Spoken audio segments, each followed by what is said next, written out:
भाजपा सरकार में पहली बार किसानों को लागत का 1.5 गुना समर्थन मूल्य तय हुआ।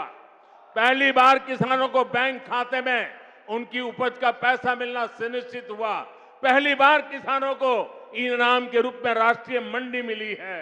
पहली बार किसी फसल बीमा योजना से किसानों को 1.25 लाख करोड़ रुपए से अधिक का मुआवजा मिला है। पहली बार अभियान चलाकर किसानों को बीजों की 2000 नई वैरायटी दी गई है। पहली बार पशुपालकों को, मछली पालकों को उसको किसान क्रेडिट कार्ड की सुविधा मिली है। पहली बार यूरिया की कालाबाजी रुकी है। नीम कोटिंग होने का फायदा किसानों को मिला है। पहली बार किसानों को लिक्विड नैनो यूरिया जैसा मेड इन इंडिया उत्पाद मिला है।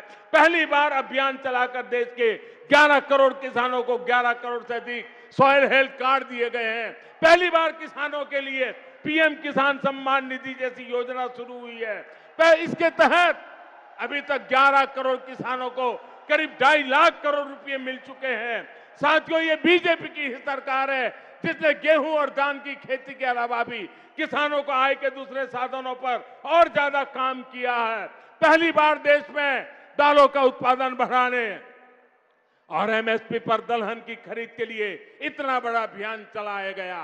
पहली बार अन्नदाता को ऊर्जादाता बनाने के लिए हमने अभियान चलाया। लाखों किसानों को सोलर पंप भी दिए। पहली बार देश में प्राकृतिक नेचुरल फार्मिंग के लिए इतना बड़ा अभियान शुरू किया गया।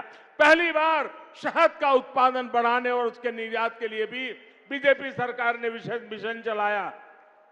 पहली बार ज्वार बाजरा जैसे भारत के श्री अन्न को वैश्विक पहचान देने का प्रयास हुआ। पहली बार किसी सरकार ने मोटे अनाज उगाने वाले देश के 2.5 करोड़ किसानों की चिंता की है।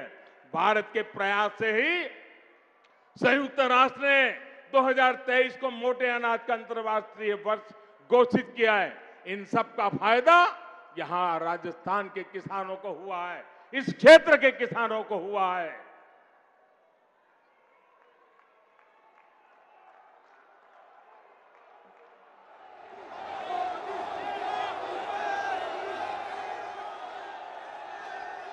भाइयों और बहनों, आजकल बहुत से लोग पूछते हैं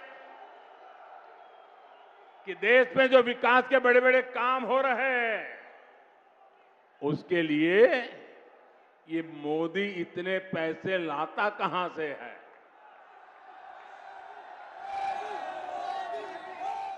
चारों तरफ विकास का काम चल रहा है, इतने पैसे मोदी लाता कहां से है। मैं बताता हूं मोदी पैसे कहां से लाता है। पहले पैसे कहां जाते थे और आज कहां जाते हैं वो भी बताता हूं। हमारे देश में विकास के काम के लिए पैसे की कमी कभी भी नहीं रही है। ये बहुत जरूरी होता है कि जो पैसा सरकार भेजे वो पूरा का पूरा विकास के कार्यों में लगे।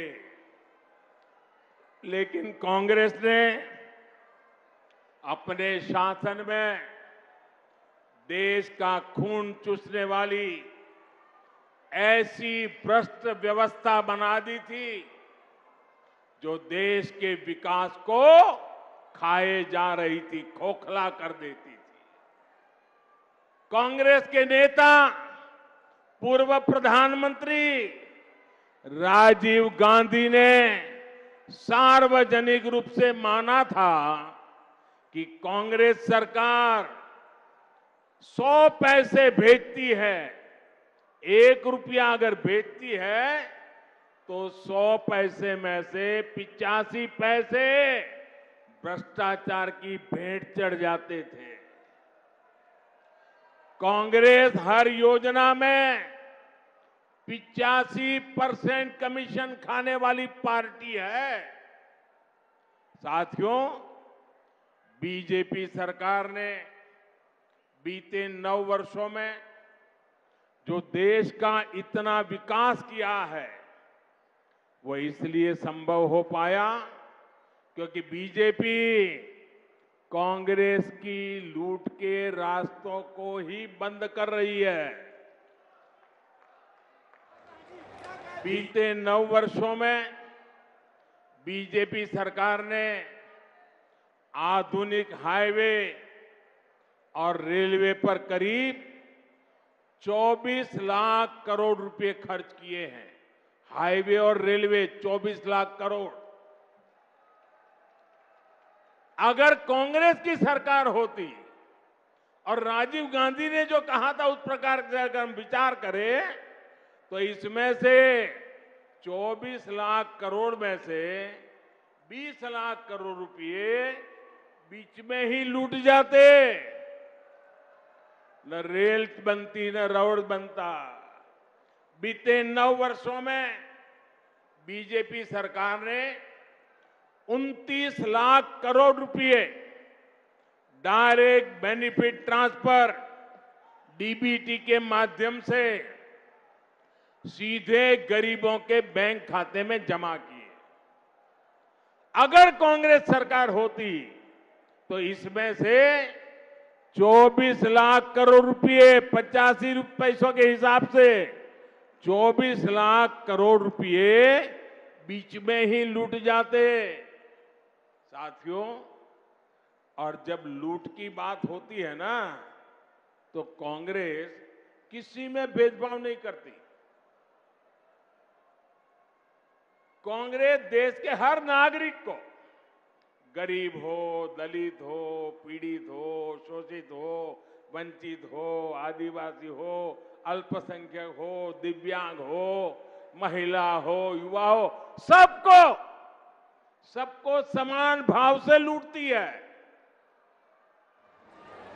बीते 9 वर्षों में बीजेपी सरकार ने आदिवासी बच्चों को 22,000 करोड़ रुपए से ज्यादा पढ़ाई के लिए भेजे हैं। अगर कांग्रेस सरकार होती तो इसमें से 19,000 करोड़ रुपए बीच में ही लूट जाता। बीते 9 वर्षों में बीजेपी सरकार ने पानी सुविधाओं के लिए 4.25 लाख करोड़ रुपए का प्रावधान किया। अगर कांग्रेस सरकार होती तो इसमें से भी 3.25 लाख करोड़ रुपए बीच में ही लूट जाते।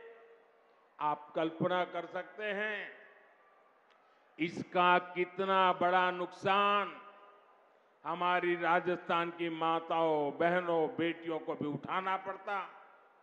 साथियों, गरीब का सबसे बड़ा सपना उसका अपना घर होता है। कांग्रेस सरकार के समय गरीबों को जो घर मिलते थे वो 4 दीवारों के खंडहर बन के रह जाते थे, उससे ज्यादा कुछ नहीं होते थे। ऐसा इसलिए होता था क्योंकि कांग्रेस गरीब के घरों को भी लूट लेती थी। बीते 9 वर्षों में बीजेपी सरकार ने 2,25,000 करोड़ रुपए 2,25,000 करोड़ रुपए गरीबों को घर बनाने के लिए दिए हैं। अगर कांग्रेस सरकार होती तो उसमें से 2 लाख करोड़ रुपए बीच में ही लूट जाते।